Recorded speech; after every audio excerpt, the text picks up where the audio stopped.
Hi guys, Assalamu Walaikum. How are you all? I hope you are well. Welcome back to my channel in this new video. Today's video, how to find and replace hollow words only in Microsoft Outlook. So let's started. At first, open your document. Firstly, go to the home menu option and click for the three dot option and click for editing option and click for find option and click for navigation bar. Yes.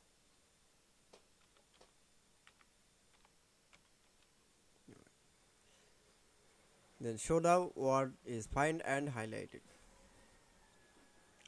Then again another document.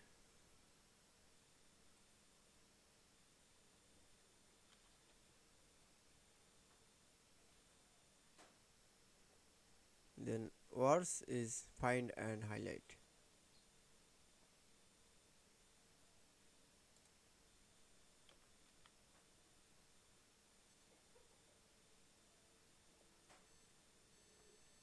I hope you enjoyed the video. Please like, comment, share and subscribe my channel. Thanks for watching my video.